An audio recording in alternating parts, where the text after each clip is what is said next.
Rembrandt's painting of the Nightwatch has been seen by Gerard Douw, Ferdinand Bol, Karel Fabritius,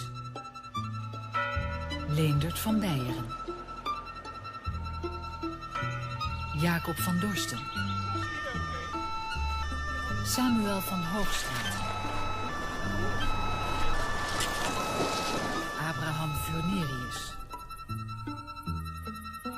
Bernard Keil, Christophe Paudis, Johan Ulrich Mayer, Hendrik van Uilenburg, Frans Bas. This building is the Rijksmuseum in Amsterdam, Holland, the home of the prime collection of Dutch painting.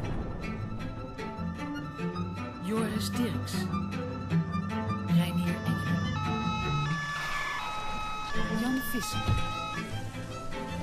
Isaac de Joudevoort, Govert Flink, Gerbrand The van Rijksmuseum is currently the scene of a shooting. The relevant authorities should investigate. Where did the bullet go? I accuse you, gentlemen, of murder. They shot Hasselberg! Someone shot Hasselberg! A man is dead, shot through the right eye.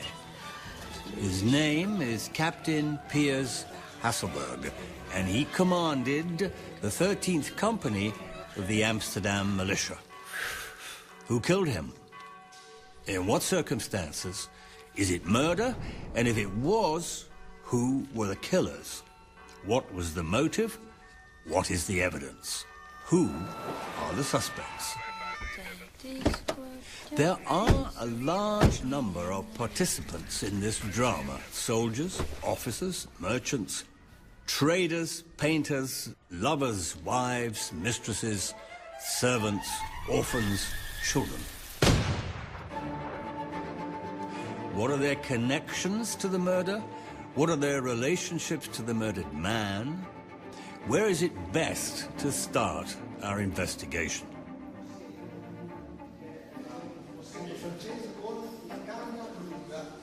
The Nightwatch by Rembrandt van Rijn, painted in Amsterdam in 1642. This painting is the key to the whole drama of a conspiracy and a murder. It is an indictment. Not an indictment as usually occurs as a text, but as an image. An accusation, a pointed finger, a j'accuse. Rembrandt's J'accuse. It has all we require to complete our investigation of a murder, with all the necessary evidence and all the well-placed clues.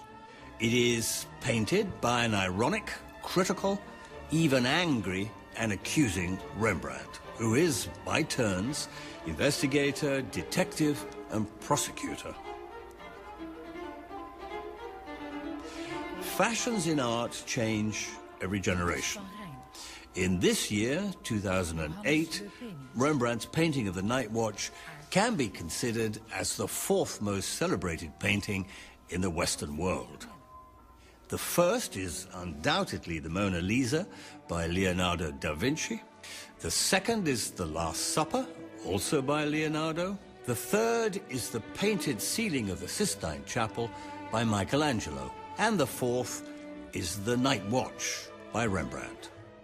All four paintings are by painters we know by their Christian names, a special honor, demonstrating and confirming our confidence and familiarity with the artist. The first three paintings are Italian and Roman Catholic, and heroic propaganda for Italy and the Roman Catholic mythology. The fourth is by a miller's son from Leiden in the Netherlands, Protestant, Republic, and Democratic. Like those first three paintings, the Mona Lisa, the Last Supper, and the Sistine Chapel ceiling The Nightwatch has been endlessly scrutinized, examined and contemplated, and considered to be full of mysteries. Camille Corot, Constant Dutilleux, Peter von Cornelius. As always, history and time dilutes, exaggerates, distorts, or rearranges the context of any object and event, certainly of an image, certainly of a painting.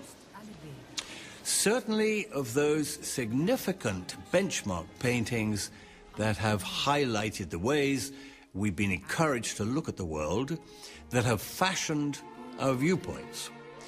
We look at the world through the eyes of our image makers, and for more than 2,000 years, they have almost exclusively been painters. Most people are visually illiterate. Why should it be otherwise? We have a text-based culture. Our educational systems teach us to value text over image, which is one of the reasons why we have such an impoverished cinema. Just because you have eyes does not mean to say that you can see. From childhood, when we are persuaded to learn the alphabet, through adolescence, when we are taught to amass vocabulary and refine our word skills, to adulthood, when we never finish polishing our ability to communicate through words. Proportionately, in our culture, very few people spend as much time and patience and intelligence reading paintings as they do reading text.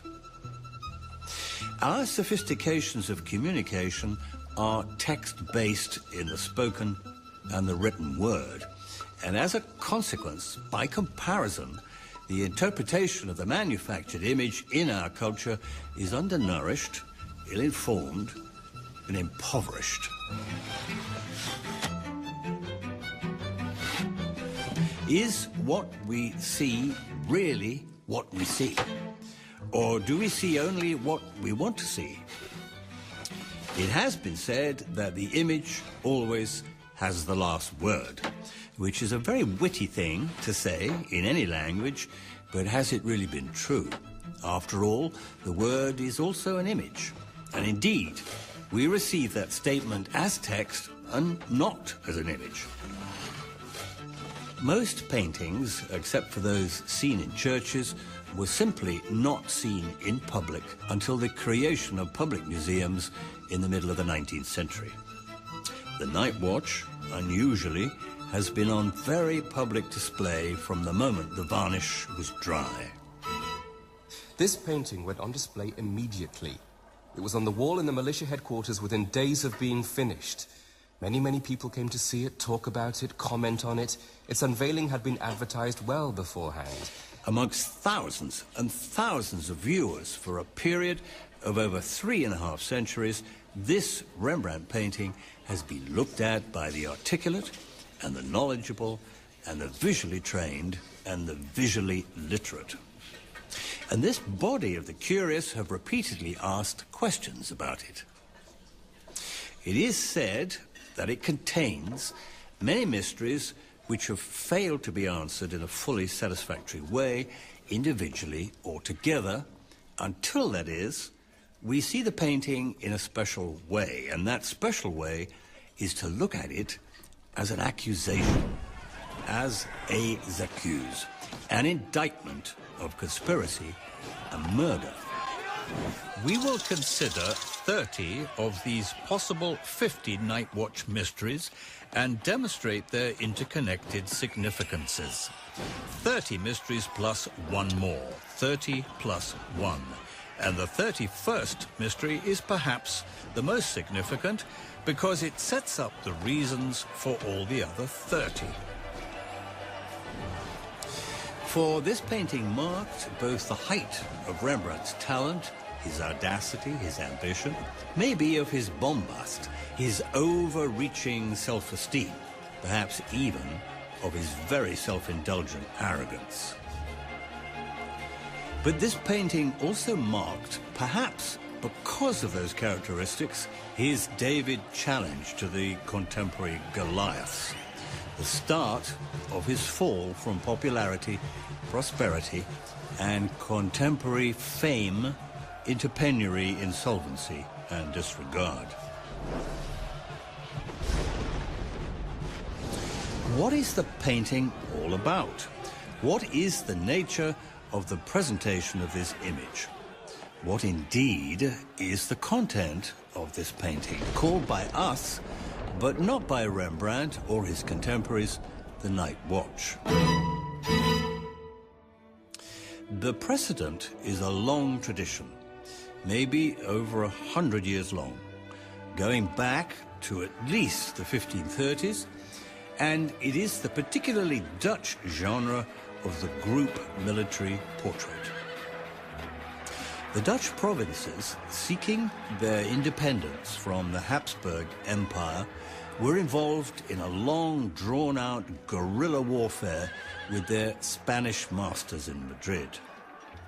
Many Dutch townships had a local militia, recruited from local townspeople, self-taught and self-trained, who rallied when necessary to protect themselves, their people, their property, and their city from the enemy. These various local companies organized often according to their chosen weapon of defense and attack, the crossbow, the pike, and from the late 16th century onwards, from a series of new firearms, artillery pieces developed by energetic new military technologies springing up all over Europe. These militia companies had strong local ties and identities, and they liked to have themselves painted, often in uniform, in a state of readiness, or at the very least, in a strong image situation that inspired solidarity and confidence. Bloody burgers. Gawking and smiling, pulsing and posing. I can do better than that. There's Benjamin. Get a most desirable wife. Dimples and curls everywhere. He couldn't sit still. When I painted him, he had a bladder complaint. We had to keep the chamber pot by his chair. As the Civil War conditions grew more relaxed, so did the soldiery. But it was still very prestigious to be considered a member of a militia. And the other interests of these part-time companies, soldiers, trade, finance, banking, land ownership, local politics, national politics, international politics, even the arts, began to dominate. The militia companies became more and more gentlemen's clubs. Each company was traditionally led by 5 officers: a captain, a lieutenant, a standard bearer, and at least 1, if not 2, sergeants.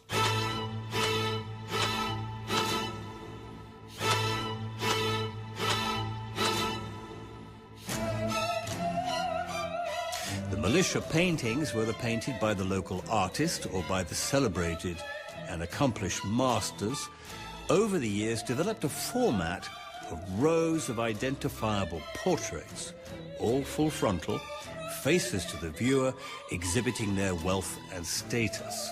I want to draw everyone beforehand. That's essential. And I'm not doing long rows of pompous faces, but anyway, I have other things to do first, and I want 9 months.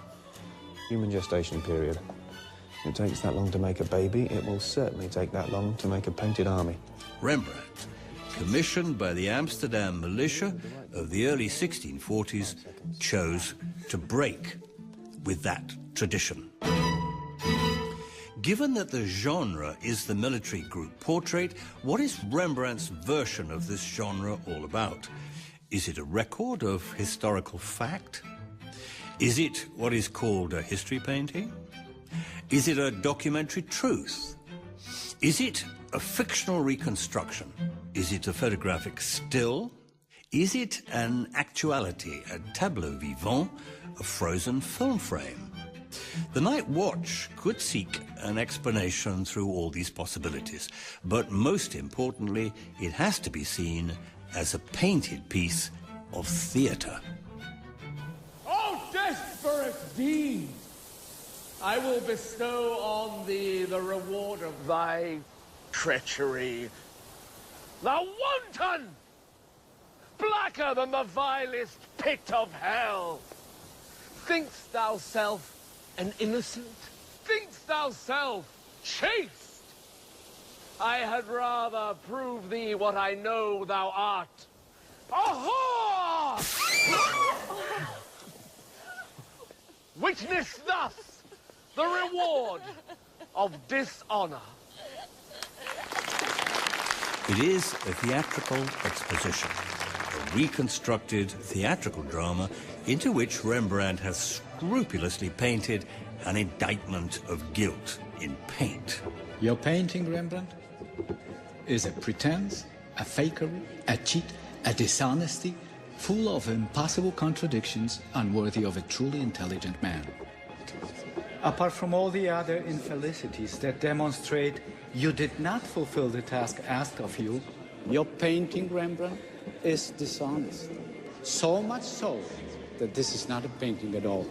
By its very nature, it denies being a painting.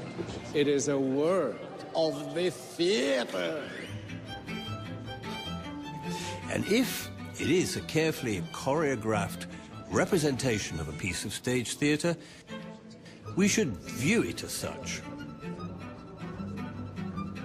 It has a theatrical cast of 34 characters, 16 officers, 16 men, 2 women, and a dog.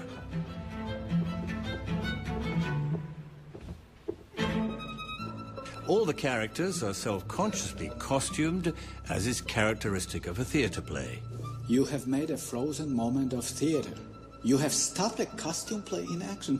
They wanted the costume, we know that, but you encouraged them. And that was to be certain that we all knew that we were at the theater. And at the theater, all things are possible, even dying of love. And all the characters are self-consciously composed and choreographed as in a frozen moment of a theatre play. But you have pretended that the people in your painting are not being watched.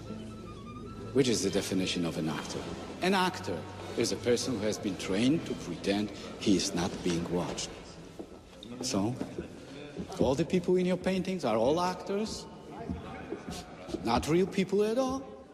And they are lit as in a transitory moment of a theatre play, arranged on a shallow stage, with all the characters facing front, keyed into that outstretched hand in the center of the picture, inviting us, the audience in the auditorium, to enter into a theatrical drama. All the world's a stage, eh, Rembrandt? You're going to put us all on a stage in your painting? Why the triumphal arch? It is not a usual feature at all in Dutch militia paintings. Though we might agree that the Rembrandt Nightwatch stage is a deliberately designed artificial space, no scenic design is without geographical reference in the world. Rembrandt is painting this painting primarily for an Amsterdam audience. They would be looking for that reference, perhaps universally, and maybe locally. Universally, in that image of the triumphal arch, employed frequently enough in heroic Italian painting. The heroic arch is a foreign idea, a Roman idea, an Italian idea. So, to celebrate the idea of victory, a victorious company build a victory arch. How about triumphal arches locally? In Amsterdam? Amsterdam was a city of wood and brick with few buildings higher than 4 stories. Here we have a stone building, at the very least an imitation stone building. It's easier to build arches in stone rather than in brick. There is a strong local precedent, and none sharper and brighter in the Amsterdam memory than a very recent triumphal visit, 4 years before, in 1638. A very memorable event when Amsterdam was full of triumphal ceremonial arches, flags, flying bunting, and companies of marching Amsterdam militia. The victory arches were erected for the occasion and therefore were temporary constructions. designed and built of wood and painted to imitate stone. Is Rembrandt making a special point here that Amsterdam and the Amsterdam militia are involved in a piece of municipal fakery? I insist we wear these. I'm paying, for God's sake. This, wrong colour, too dull, and no shine. If they're good enough for the Queen of France, they're good enough for me, and should be good enough for you. And the event for this fakery and the imitation stone victory arch is the visit of Marie de Medici to Amsterdam. The name Medici is surely related to ideas of money. The Medici were the great banking family of the old city of Florence, a name certainly resonant in the new city of money, Amsterdam, the Florence of the North. Marie de Medici had been married to the King of France, Henry IV. After 10 years of a troubled regency, her son, Louis XIII, ruled in his own right, and she was ousted. As the former exiled regent of France, she traveled around Europe looking for money and sustenance, and she came on a right royal visit to the new city of money, Amsterdam. A tumultuous visit, full of a little republic being honored by a Queen Mother of France. It meant status, honor, and kudos, especially to her local accompanying guard of honor, who were, of course, after much jealous jockeying for this particular position of honor, the 2nd Precinct Cloveners Company of the Amsterdam Musketeers. And they were led by Captain Piers Hasselberg and his lieutenant, Piers Egremont. French champions settled in Holland from persecuted Protestant Huguenot French stock 2 generations before. Egremont was a gracious womanizer. Handsome, you can see that. Perhaps over-gallant. He worked hard at it, but he never took, as far as I can see, what he was not offered. It is true he certainly was loved by the ladies, above and below stairs. Which brings us to the deceased Hasselberg. What was your relationship to the deceased? I met him in the Van Bell fields on the day we witnessed the militia company at target practice. The day Rembrandt was hit in the face by an exploding musket.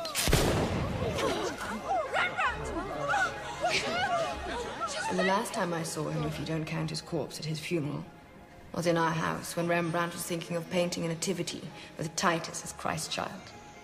Lieutenant Egremont was accused by Jonkind and Clement and Floris Banning-Koch, all reputable officers, of being the central figure associated with the murder of Captain Hasselberg. Do we believe the word of your husband against theirs? You know that I believe my husband. No doubts? Absolutely not. No doubts. A very pleased Marie de Medici suggested that the Cloveners Company of Amsterdam Musketeers, led so amicably by soldiers of French stock, ought to have themselves painted by a great French-speaking, in fact, multilingual-speaking painter, Peter Paul Rubens, no less, who had flattered her in a most exorbitant, extraordinary way, in fact, in a frieze of mighty, heroic paintings that distinguished her as a classical heroine in a grand, monarchical drama without end. Certainly with excessive amounts of nudity, allegory, and theatrical drama. On her behalf, Captain Hasselberg and his entire company received gifts and accumulating honor and status, and could only wish that such memorable events could be repeated again. Rubens, the most courtly Roman Catholic painter, was politically not at all suitable.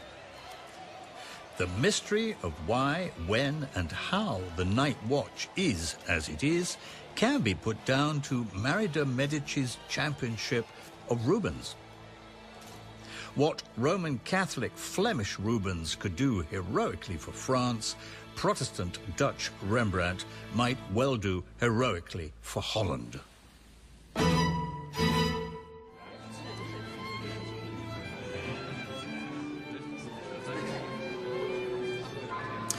Then the much-desired prospect of a new event to honor another ex-Medici heroine turned up. There was to be a new royal visit to Amsterdam with possibly even greater prize. This princess, too, was a Medici on her mother's side. The visit of the Princess Mary Stuart, daughter of the incumbent British King Charles I, who was having serious trouble with his parliament about money and privilege and religion. The Princess Mary Stuart was very young and was the wife, in an as yet unconsummated marriage, to the heir of the Dutch House of Orange, Prince William. When monarchies are in trouble, they send their females begging. The English mission, no less, was to pawn the English crown jewels to further the monarchical interests of Charles I in securing his kingdom against his parliament in what looked like a coming civil war in England. The King of England's pawn shop deal. Crown jewels going back to Edward the Confessor and William the Conqueror. We're all in on this deal. Well, most of us are in on this deal. The captain and the lieutenant aren't. Access to the English crown jewels was a superlative opportunity. At the very least, to secure potential pawnbrokers and negotiators an enormous rate of financial interest. And since most were certain, in the optimistic little Dutch Republic, who thought all Europe should be Republican, that King Charles I of England would lose against his parliament. Then those very, very valuable English assets would be forfeited to the Dutch, most particularly to the moneylenders of Amsterdam. Opportunity for some skullduggery was rampant. If the Amsterdam Musketeer Company could gain access to the new English visitors and be their close guarding company of honor, situating them in a most ambitious negotiating position, the prospect of riches and privilege was exceedingly likely. How would it have been if you'd been obliged to paint the portrait of a one-eyed captain of the militia?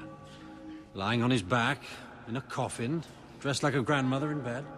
The honest, Frenchified Dutch Captain Hasselberg had to go. Sadness to meet on such an occasion. And the Anglophile Dutch military captain Banning Kock and his lieutenant Willem van Ruitenberg should take over the reins of the Amsterdam Musketeer Militia Company. And this is exactly what happened. Initially, the plan was to create an adjustment in the command by moving Captain Hasselberg and Lieutenant Egremont to new military positions in Utrecht. But the impatience of the conspirators and the need for speedy action lay them open to the encouragement of the two Banning-Kock relatives, Floris and Clement. I have never met a painter before. For a swifter and more violent action, assassination disguised as a military accident. Why is this painting called The Nightwatch? Is this, in fact, a nighttime scene? The title, The Nightwatch, was given to the painting around 1715, when a municipal police force was instituted in Amsterdam to protect the citizens against nocturnal criminal activity. The members of this force were called the Night Watch, and they prowled the nighttime streets with weapons and torches. The general darkness of the painting, which had been commented on as soon as the painting went on display, lit by exaggerated pools of what were considered to be artificial light, coupled by the aging and gradual darkening of the painting, identified it with the activities of this new Amsterdam police force and gave rise to the familiar title. There is no reason to consider, in fact, that this is a nighttime painting, though Rembrandt, without pursuing entirely new areas of painterly investigation, may have deliberately given the painting a sinister air in keeping with his purposes to create a drama of intrigue, conspiracy, and murder. And hereby lies so much of the painting's fascination and power and novelty. Some made remarks about how dark the painting was. But that in itself was a comment on the theatrical lighting they had so recently witnessed on the stage. Rembrandt's reputation as a master of light, lighting effects, and chiaroscuro is deservedly well known. He is the chronological fourth in a line of great European painters who, as masters of the 17th century High Baroque, investigated artificial light. Caravaggio, Rubens, Rembrandt, and Velázquez. One could make out a case that cinema began with these four painters. These are the first painters who are seriously and consistently interested in the painting of artificial light. And this is partly to do with two, not inventions exactly, but massive improvements in traditional technologies. The vast improvement in the technology of the candle, and the vast improvement in the production of the mirror.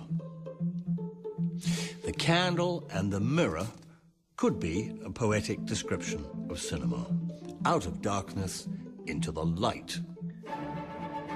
Up until the 1550s, by far most of the world went to bed at sunset and got up at dawn. Artificial light was expensive. Only the aristocracy and the church could afford it. Think of how many bees it takes to make a wax candle. Then around the end of the 16th century, they reinvented the tallow candle in Northern Europe. And the start of the 24-hour light was on its long journey to now, when the artificial suns never set around the globe.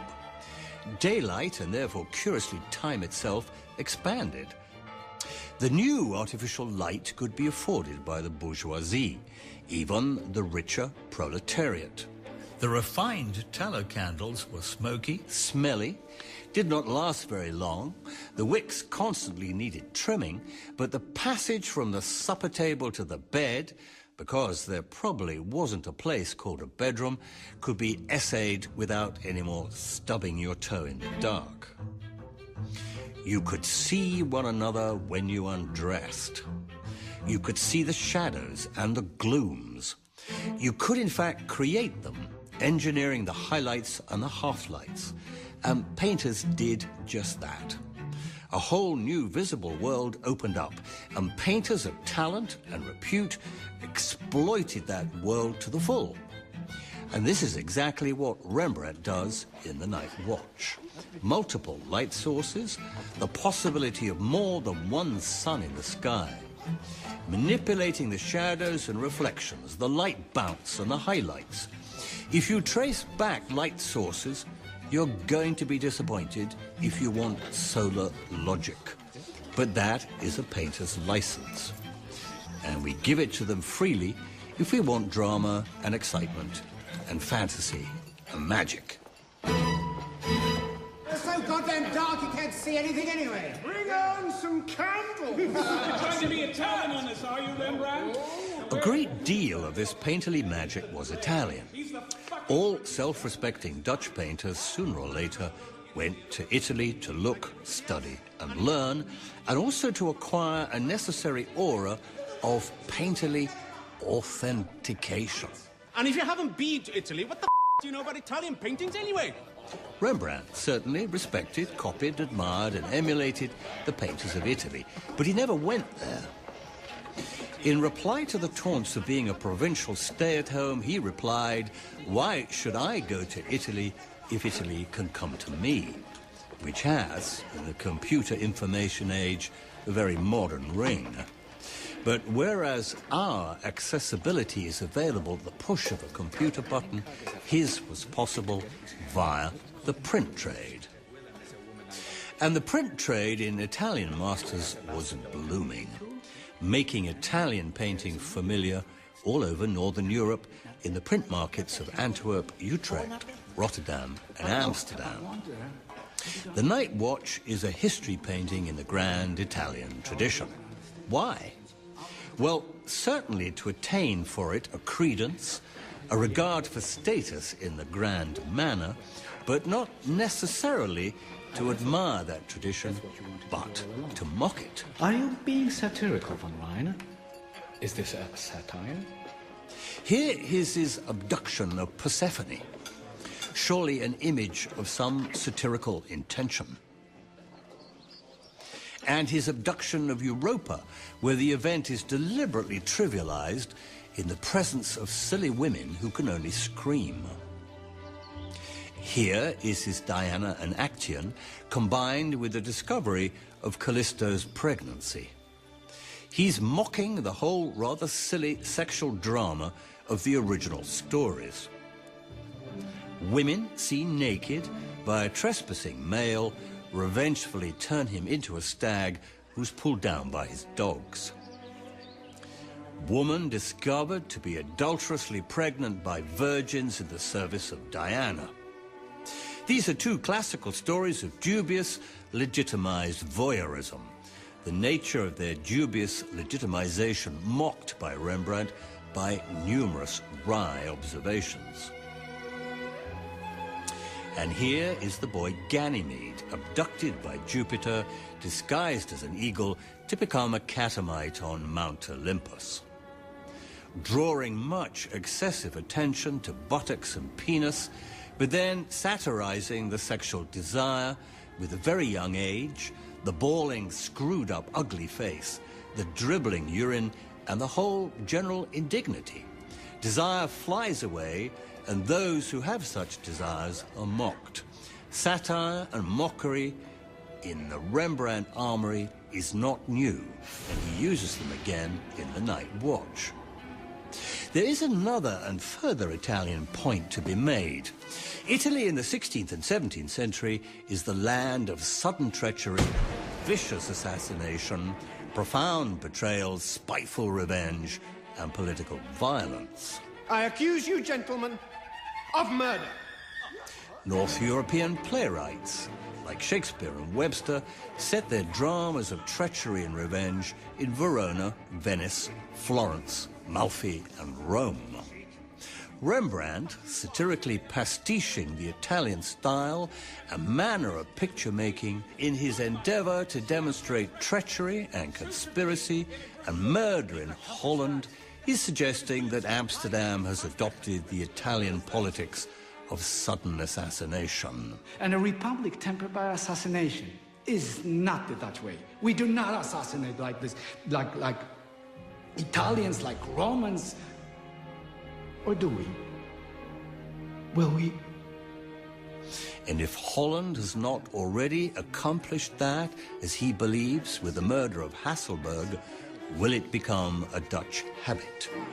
Might we suggest that Rembrandt was being prophetic and making an apocryphal reference to the savage assassinations of the brothers de Witt in The Hague in 1672, and even, perhaps, the murder of Pim Fortuyn in 2002 in a media park in Hilversum, and much closer to home, the assassination of Theo van Gogh in 2004 in the streets of Amsterdam.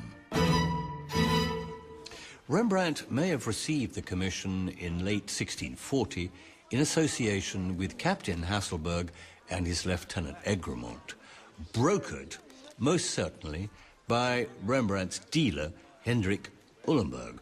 If I benefit, and it's for me to say how and you to find out, you could benefit too. Push up your price. Inclusive or exclusive of your fee? Well, I obviously don't expect extras from you. Those days are over, I think. I feel. I know. I'm sure. Then the situation of the commission completely changed when Hasselberg was murdered, and his lieutenant Egremont went into hiding, accused of being responsible for his death by permitting a military accident to occur due to his irresponsibility. The new commissioners, led by the Bannincock family, were keen to create a seamless continuity to help conceal their conspiracy. And after some show of hesitation, they renewed their contract with Rembrandt. The standard-bearer Vischer was certainly in on the plot, as were Kemp and England and de Roy, and in various degrees of knowingness and complicity, all the other officers and most of the inner circle of men. Certainly backed by the Bannincock family, whose family connections in Amsterdam were very strong, dominated by Bannincock's mother and aided and abetted by the de Graafs, whose head was Andreas de Graaf, probably the wealthiest man in Amsterdam in the 1640s, and certainly Bannincock's brother-in-law.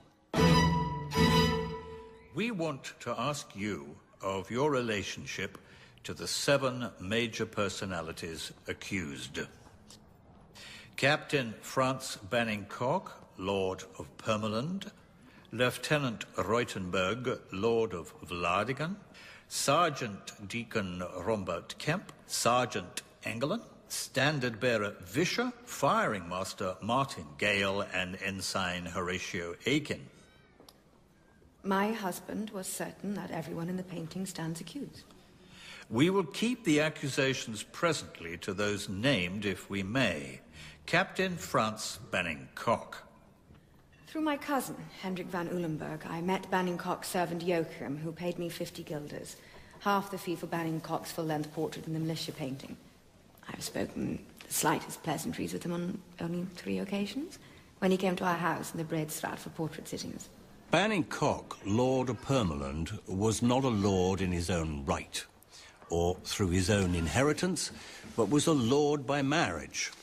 His father-in-law, with no male issue, had been the first bearer of the title, and the family fortune of Bannincock's new wife had been made in trade and merchandising, mainly with the Middle East and spices.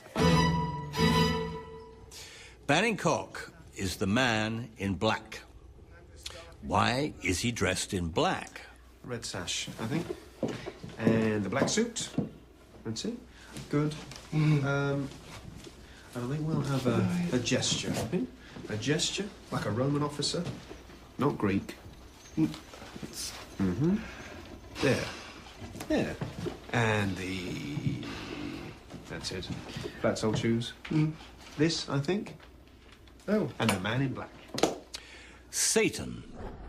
Complete with black satanic costume, black hat, black jerkin, black breeches, black hose and black shoes, with a demoniac red-crimson sash, with even a suggestion of a demon dragon's encrusted tail between his legs. Here is a great curiosity.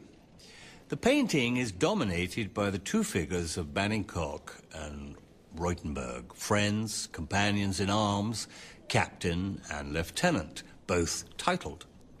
These 2 men are not so very far from being equals in military command. They were certainly not so very far from being equals in Amsterdam's social life.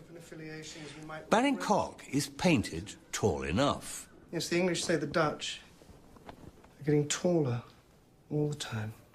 And that seems not to be the case, though, with little Willem, do you think? Little? Little? You think Willem is little? But Willem van Reutenberg is shorter, considerably shorter. So much shorter, in fact, that Willem does not even come up to Bannincock's shoulder. Both men are standing on the same level piece of ground, equally spaced from the viewer. Legitimate painter's armory. Flatter, praise, insult, abuse, accuse. Accuse? Are you going to do the same? Now, the painter's art is one of legitimate license and accommodation. One could say that in the art of painting portraits, a great many portrait painters would engage in, at the very least, a little flattery, arrange things on a canvas a little more accommodatingly than is possible in real life. But apparently not Rembrandt. Even if Willem van Ruytenberg was indeed, as they say, vertically disadvantaged, few people would be in a position to know, few would be able to compare man and painting. So who would know if Rembrandt were to paint a short man with a little more stature? Rembrandt has decidedly chosen not to do this. He has chosen to record Willem van Ruytenberg as shorter than his captain. Much shorter, in fact. Indeed, we might say he has chosen to make Willem indeed a shorty. Vladingen! Vladingen! Vladingen! Where is Vladingen? Hendrika? Do you know? Vladingen? Who are you? Where are you? Wherefore art thou, Vladingen? The whole painting, in a significant way, is centered around the single gesture of Banning Cocq offering his hand to us, his audience. Are the implications greater than signifying a desire for his company to move forward? That's not Banning Cocq's hand, is it? It looks like it doesn't belong to the arm. Is that an observation or a criticism? But you're right, it's not his hand. That belongs to Piers Hasselberg. Although much art historian scholarship has been made of that hand, scholarship that has been mocked by the commentator who suggested, indeed, that Banning Cocq is simply holding out his hand to see if it was raining, there is something a little unconvincing about it. It's draftsmanship, the way it issues without absolute conviction from the black suit. Is it indeed because it is not Banning Cocq's hand at all, but Hasselberg's? A preparatory leftover from the significance of the first occupier of that position. Is Rembrandt trying to remind us of something? It is, after all, a left hand that makes the gesture, the sinister hand, from the Latin sinister for left. Only a dead man offers his left hand for a handshake. Here is another complicated observation.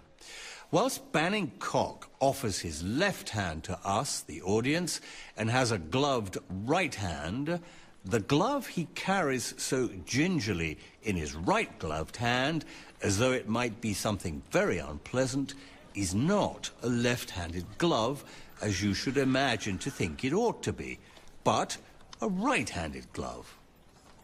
There is an explanation that offers a whole new slant on the painting of the Nightwatch and its significance. 5 years earlier, in 1637, Rembrandt had, on commission, painted a full-length portrait of Andreas de Graaf, foremost citizen of Amsterdam and very wealthy. There is my brother-in-law, Andreas de Graaf, to remember. That business of the return painting wasn't very good, was it, Rembrandt? We understood he threw the glove at you, so to speak. A challenge, so to speak. Well, he tends to be touchy and tetchy, I suppose. It's not too late for you to change your mind. And I would hate to have to sue you for non-payment, like your brother-in-law, who, you must know, lost his case. Andreas de Graaf had apparently refused to accept and pay for the painting. There is a tradition that it was Andreas de Graaf's wife who made him refuse it, since it seemed to depict Andreas as red-cheeked, unsteady and drunk, with unfocused eyes. And people in the know identified the heavily nail-studded door and the stone portrait of a Roman as the location for a well-known hostelry frequented by men of business who enjoyed a drink and sometimes other favours supplied there. Had Rembrandt been a little ironic, if not a little cynical? Rembrandt had duly been paid, and he returned the painting to Andreas de Graaf and had added something as a literal footnote thrown down at Andreas's feet, nothing less than a right-handed challenge glove. Banning Cocq, it seems, had been forced, on Andreas de Graaf's insistence, to pick up that challenge glove and follow through what that picking up gesture had meant. He, Banning Cocke, now had to fight Rembrandt in something like personal combat. It was all for the sake of family honour, because Andreas de Graaf and Banning Cocke were brothers-in-law. A visitor to the Rijksmuseum, apparently understanding something of Rembrandt's meaning in the Nightwatch painting and disturbed and incensed by its implications, took a kitchen knife from his raincoat pocket and heavily scored the Nightwatch canvas. He recognized Captain Banning Cocke to be Satan in the act of luring Christ into the underworld. The activity relates to an event recorded in the Golden Legend, the medieval book of biblical apocrypha, an event known as the harrowing of hell. Between Christ's crucifixion and his descent from the cross, both events which Rembrandt painted, taking advantage of Christ's death and Christ's denial of his Father, "Father, Father, why hast thou forsaken me?" Satan took Christ down into hell in the hope of keeping him there in subjugation, a revenge on God, his Father. Banning Cocke as Satan, the man in black, is dressed as a civilian, though he is really only a citizen in disguise, hiding his iron military gorget beneath his lace collar. No spurs, no breastplate. Whilst Willem as Christ is undisguisably a soldier, the soldier who was the risen Christ, resplendent in white and yellow and cream. And if these accusations are not sufficient, consider that Banning Cocke offering his hand to you, his audience. And he also, with the same left hand, is about to lead Christ to hell. And the fingers of that left hand have no fingernails. Is that not a sure and certain sign of Banning Cocke's demoniac nature? William van Ruytenberg, Lord of Lardingen, carries a weapon. It is technically called a partisan, essentially a spear used for thrusting and jabbing, and in dire need throwing, though the weapon looks heavy, and once thrown, and one imagines not thrown very far, not easily recoverable in the chaos of battle. We cannot but notice how it is positioned, aligned indeed exactly with Willem's genitals. The weapon's design suggests an erect phallus, and with its side pieces it also intimates testicles. Maybe even the tassels imply pubic hair. Once viewed in this fashion, and with this interpretation, it is difficult to see the item otherwise. Rembrandt, eminently accomplished, perfectly talented to paint this item exactly how and where he wanted to, higher, lower, to the left, or to the right, and still perfectly fulfill notions of illusionistic reality, chose to paint it exactly where he has, and done so surely significantly to make a point of William's excessive phallic exhibitionism, a painted demonstration of his womanizing. What have you got here? Oh, no, listen. It is interesting that this weapon, the partisan, was no longer used in conflict on the battlefield, but was, by 1642, merely ceremonial. It was an antique, a vestige of its former purpose. Is Rembrandt implying that Willem van Ruytenberg, with his bought title lordship and his diminutive stature and his fancy exhibitionist uniform, the possessor of an oversized, aggressive phallic apparatus of no longer purposeful significance? X-rays of the picture demonstrate that Rembrandt had 3 attempts at painting this partisan, forever making it longer and longer, suggesting a need to make a stronger and yet stronger satirical point. If we take a look at the shadow of Banning Cock's left hand, his ungloved, naked left hand, his sinister hand, which is cast on the body of his lieutenant, we can readily see that it falls on his lower belly, above his genitals. If the hand does not indicate its own purpose and desire, may not its shadow, its surrogate, do so?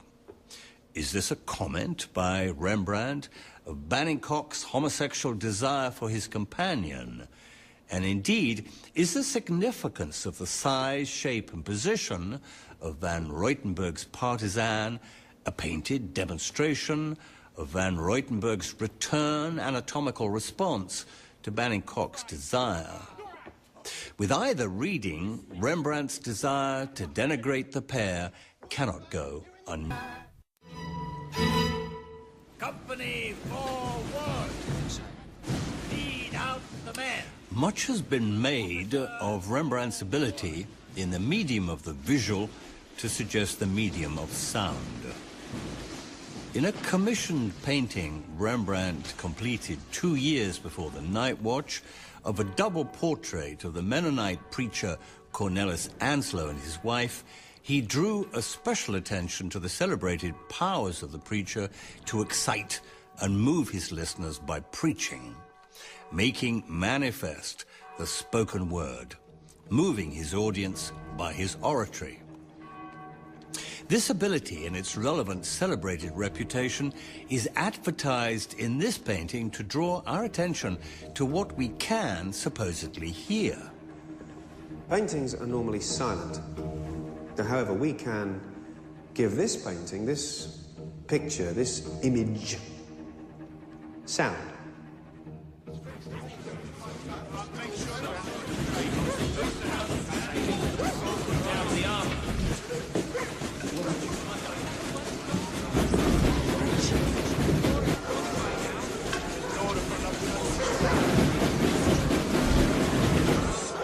There is, of course, another sound.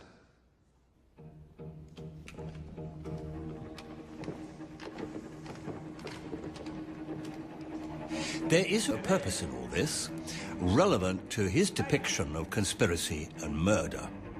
Rembrandt is encouraging us to listen. Fire! And when we listen, we can at once understand why we've been asked to. For the painting's loudest, most dominant sound is a gunshot. A musket shot.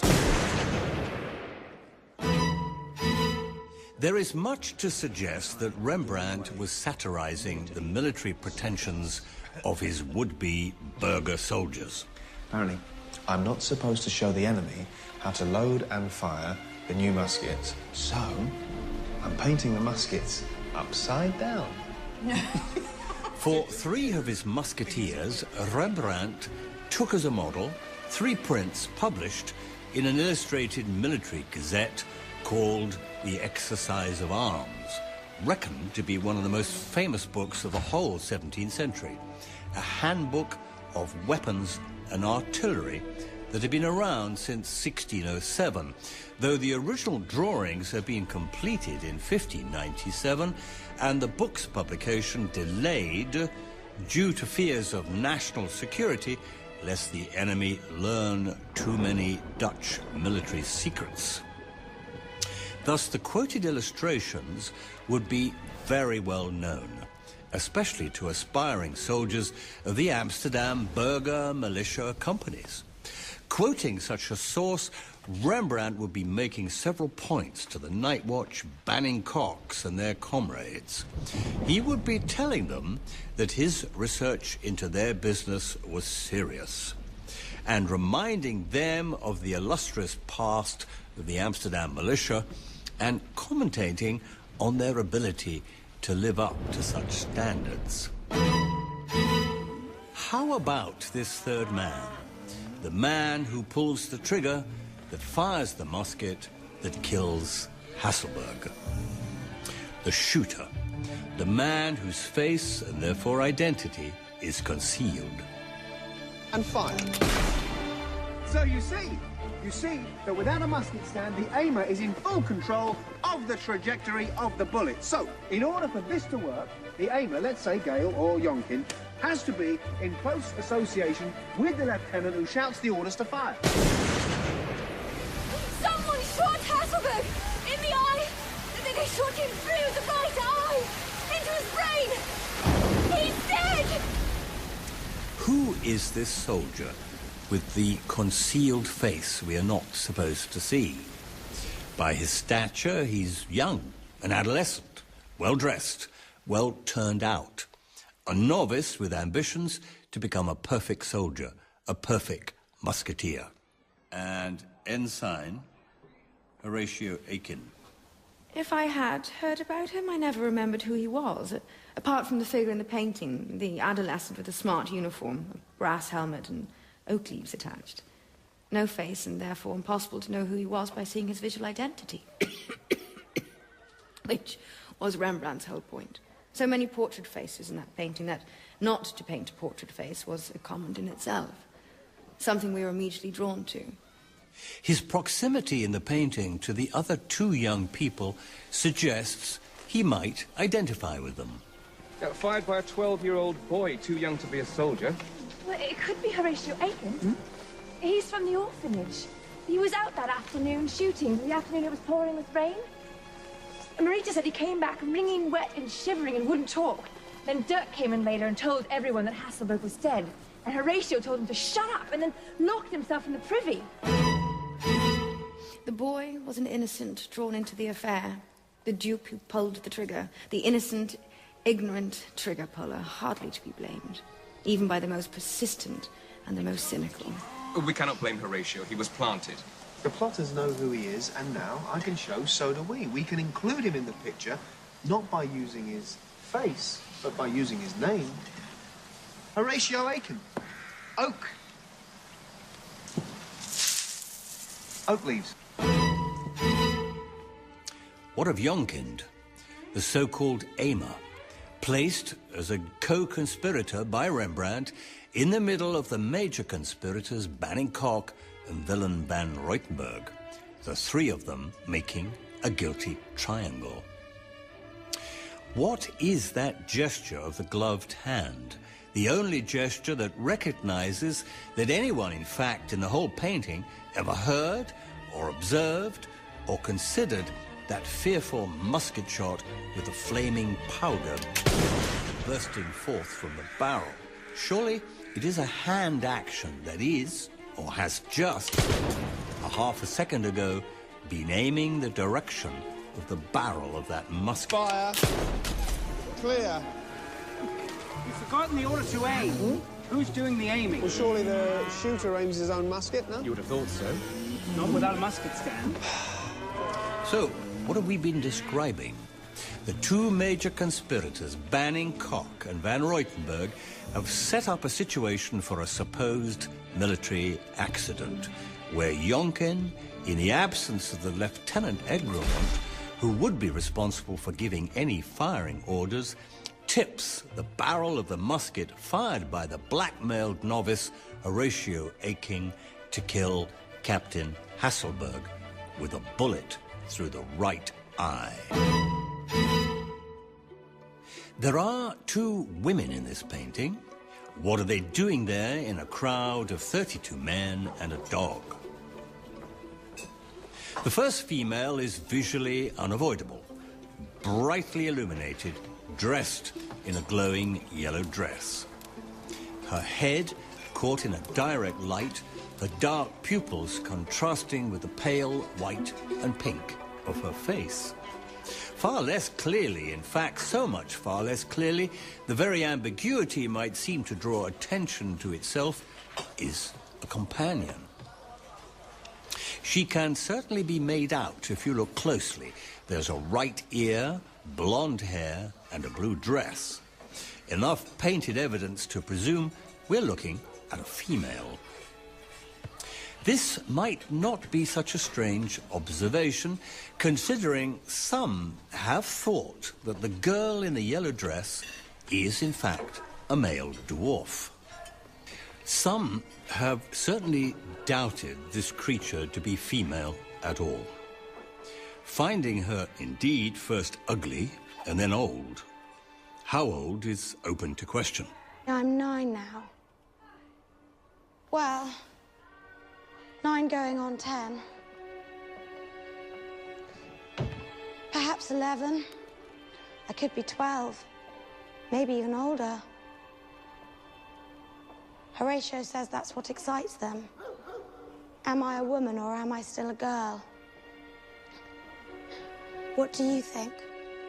Some observers have suggested that Rembrandt painted a transvestite dwarf in a complex allusion to the Spanish paintings of dwarfs in the royal Habsburg household of Philip IV, as painted by Velázquez. Dwarfs in Spanish painting. Velázquez, Ribera, Zurbarán. There is certainly evidence that Rembrandt saw Velázquez prints. Why would Rembrandt want to make such a reference? Well, he might have wanted his audience to know that he'd been looking at such a reputed painter as Velázquez, though Velázquez was a member of the enemy party of Spain, as indeed was Rubens, the other great hero. Velázquez, older than Rembrandt by 7 years, was an admired painter, a consideration taking him perhaps amongst the fraternity of painters way above politics. And he had made himself a courtier, as indeed had Rubens. We know that Rembrandt had ambitions to be a court painter, and we know that Rembrandt had painted himself, indeed, as a courtier.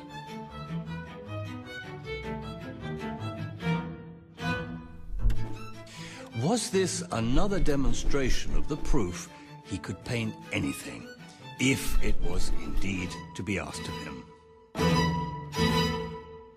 There is much talk of this female creature being a mascot. I'm in the painting to remind everyone of my father's hypocrisy and evil. Many said later that I was there just as a mascot. But what sort of mascot was that?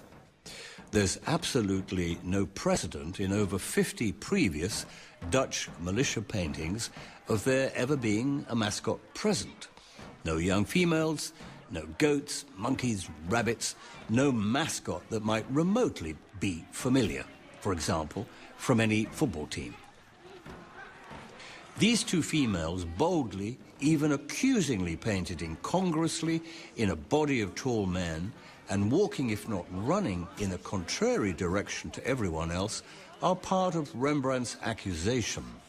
Their names are Marijke and Marita, both the illegitimate daughters of Rombout Kemp. We are neighbours in the Breestraat. How about making a contribution to the orphanage? We have many new children, orphaned by the Spanish wars. Then I think they must all be touching 30. Marijke and Marita are commonly used as names for country girls and for cows. Certainly not names chosen by the well-born and hardly by the bourgeoisie. Both are derived from Maria, Mary, strongly Roman Catholic. So, Roman Catholic, underprivileged, and probably illiterate country waifs. Orphans? Bastards. Rembrandt put this underprivileged country girl orphan in a splendid dress from his property box. To show who and to signify what? Certainly to demonstrate the calumnies of the orphanage. Seen in later years as an element of Dutch life that appears sympathetic to the plight of the orphan, orphanages were not necessarily the places of charitable welfare they might have a reputation of being. They certainly were a source for cheap labor, for females, cheap domestic work as servants, and, it seems, in some cases for worse, in prostitution, even child prostitution. The men come to the orphanage, and some of the older girls, Judith, she's about 13, are taken to the bedroom overlooking the garden. And they stay there for an hour or so. I have stood in the gallery and watched. There is some laughter, it's true. But mostly it's all done very quietly, and then there are tears. But Judith often comes back with some flowers or a new ribbon. And once, she was given a Passover cake which she shared with me. And once, my father gave her a silver coin. He painted Marita deliberately with her face hidden. Because she hated her scarred face. But he got me to hold the coffee pot as a reference to the hot boiling water that Kemp threw in Marita's face that scarred her so badly. Marita's face is hidden. What are these hidden Rembrandt faces, Horatio and Marita? Were they in some way joined in some act of calumny? Was she ashamed to show her face? Was it a modesty or a disguise? Or a consideration taken by Rembrandt alone? Or was it requested by Marita herself? They got me. I'm not a woman yet, and me to make me plead. Did she not want to be recognized in this melee of officers and bourgeois, by whom she might have had some nefarious relationship? Why tantalize us by adding her body, but not her face and identity? Permitting her, in effect, to be there, perhaps as a witness, but not permitting her to be seen. She adds nothing conceivably to the composition, the design, the activity, the movement. There surely must be a reason why Marika is given a female companion. Hanging most prominently on the belt of the golden dress is a chicken, caught by its claws so that we can appreciate their significance. The upturned chicken, secured so tightly about her waist, to point to her being tied to service lechery. Barnyard hen with the white chicken feathers, a symbol of surrender and deliberately bred to lay sterile eggs at the bottom of the pecking order. With her feet tied together, powerless, submissive, imprisoned so she could never ever run away. Wings clipped, laid on her back, to forever service lust. Who's the child? Oh, Marika. Kemp's illegitimate, carrying the pot of scalding coffee that ruined her sister's face. She carries the musketeer's cockerel, hanging upside down, ready for plucking and... Oh, cock-a-doodle-doo! My neighbour's lost her shoe! My master's lost his fiddling stick! I doesn't know how to! Rembrandt's painting of the militia was cut. It is not the same painting for us as it was for Rembrandt in 1642. When it was finished, the painting was immediately put on public exhibition in the Cloveners' headquarters overlooking the river Amstel that gives Amsterdam its name, and the painting must have hung facing the big windows onto the river. Then, in 1715, the painting was moved. It was taken to the new town hall on the Dam Square, and the story goes that the position decreed for its new hanging was too small. It was required to fit into a space between two doors.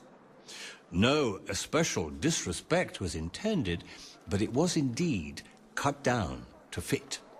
A slice was taken off the top, the right-hand side, off the bottom edge, and the biggest section of all, some metre and a half, was cut from the left-hand side.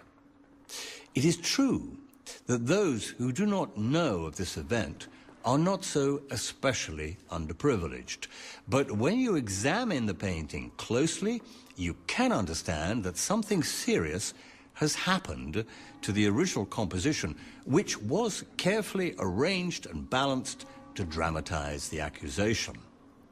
The center of the gravity of the painting has traveled to the right-hand side, removing the direction of compositional guilt. Banning-Cock died in 1655, but his family must have known that to cut the picture might be to their social advantage. After all, they had commissioned their own personal copy of the painting and kept it in the house to be viewed by visitors and guests. And the real reason that the large slice was removed from the left-hand side of the original painting was to disassociate themselves from the two married in-law relatives, Floris and Clement Koch.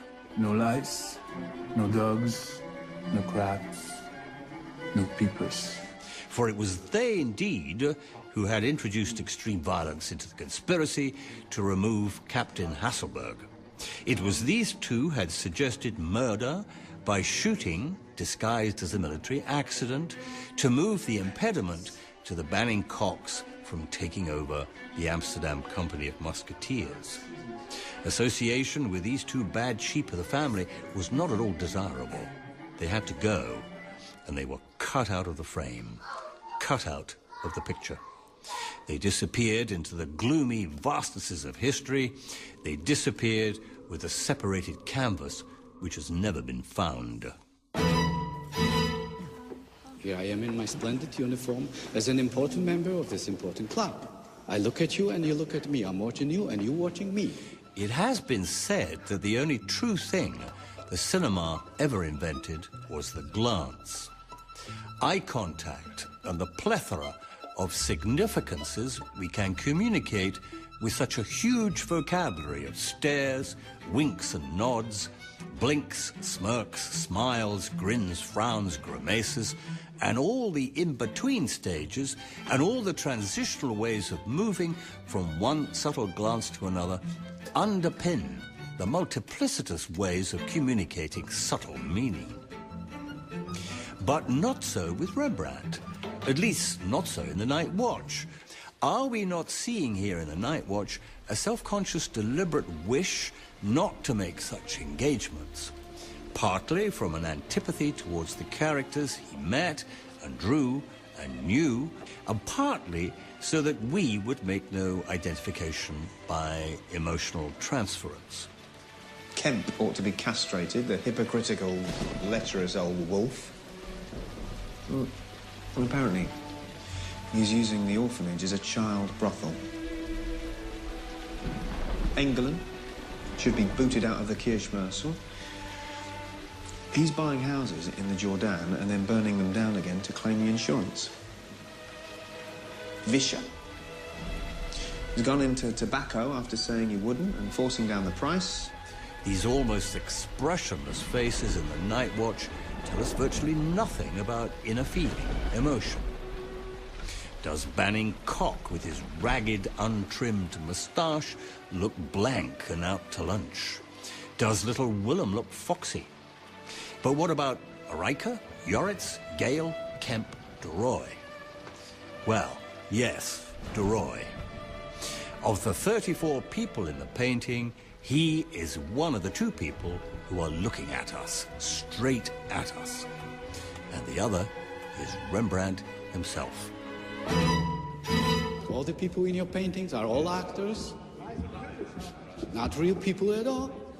Yet you have got them to do things which are real, except, of course, because you knew what you were doing. Of your little portrait of yourself, you knew you were being watched. And you look at us within the old tradition of these sorts of paintings with admirable self-consciousness. You're giving yourself an old-fashioned position and responsibility in a new-fashioned painting which tries to deny that position and responsibility. So, Rembrandt, master of all he commands, takes a position at the back of the painting. He's almost equidistant from the back of his painted action as we, the viewers, are from the front of the action. The puppet master operates from the back of the stage, maneuvering his puppets from behind for our amusement and delectation. And, if we are indeed supposed to be the witnesses, and maybe even the jury that has come to view Rembrandt's J'accuse accusations, then we are doubly regarded as Rembrandt's audience as he puts on a show of prosecutor, provider of evidence. What makes Rembrandt want to play a Hitchcock walk-on role? Rembrandt appears in so many of his own paintings in a walk-on part. One answer could be for sheer amusement. One answer could be that he always conveniently can be his own model, simply by looking in a mirror at his own self-portrait. But the best reason should surely be that he puts himself in his paintings as a witness. Here in the Nightwatch, where Rembrandt makes a dangerous accusation with which, when Émile Zola coined that J'accuse phrase, meant an entirely fearless identification with his accusation, Rembrandt wants to stand by his accusation and be a signed witness to it. The only character in the Nightwatch, apart from Rembrandt, who looks us in the eye is this man, Jacob de Roy. A man with a feather in his hat, dressed in dark red. Is he trying to tell us something? He keeps on saying you ought to talk to the man in the red cloak and then decide. Who's the man in the red cloak? He is the whistleblower, the start of the journey, the entry point to the drama, which begins from our eye contact.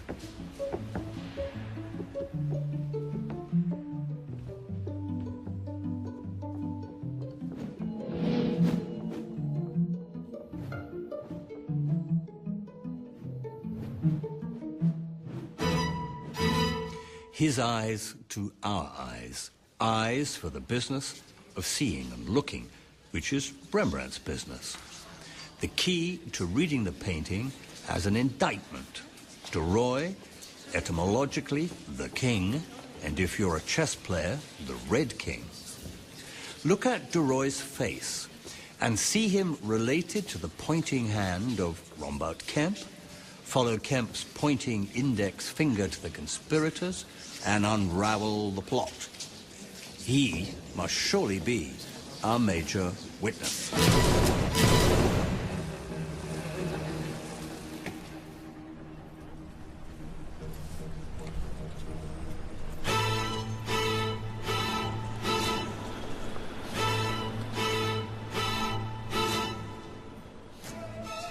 And then the change in Rembrandt's career began to happen.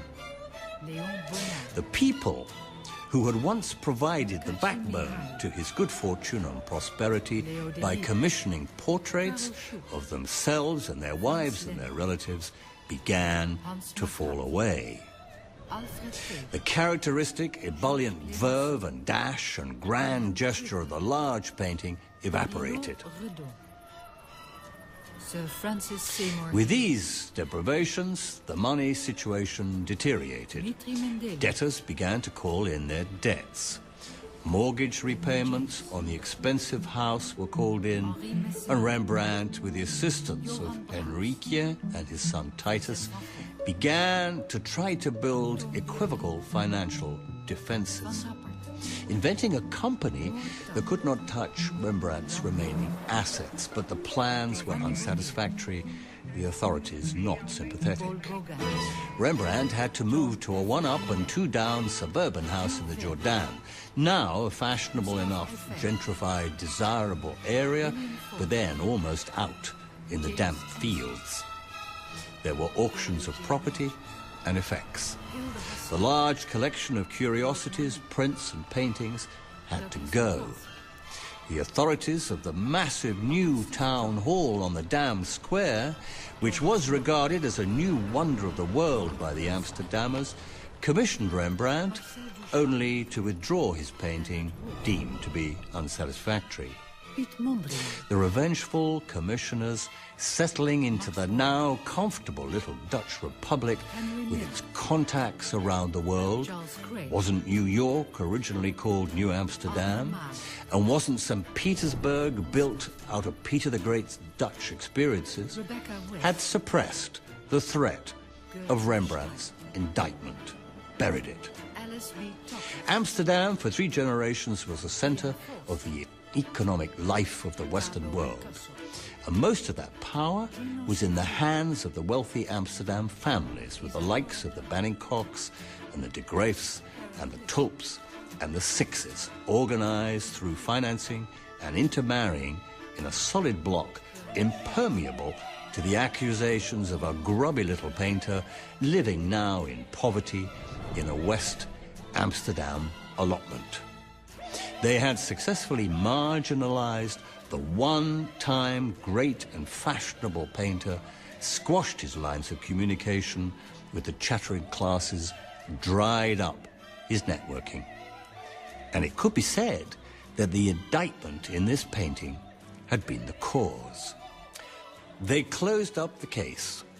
They could afford to continue to hang the painting in public for all intents and purposes, for they had successfully ruined the painter and smothered the indictment. It is imperative that we reopen the case. The Bennington conspirators knew that they were correctly indicted. And to hide their guilt, they revengefully embarked on a campaign to gradually destroy Rembrandt's wealth, reputation, and good fortune. To persuade the world that Rembrandt's celebrated group portrait of the Amsterdam militia was just an innocent painting of exuberant soldiers rallying for musket practice. Rembrandt, intelligent and perceptive man that he is, though a miller's son converted to an easy bourgeois, still stocking up his money like a peasant, trying to make friends in high places like a parvenu, still sleeping with his servants because he could not sleep with a woman he aspired to be equal to. He knew otherwise.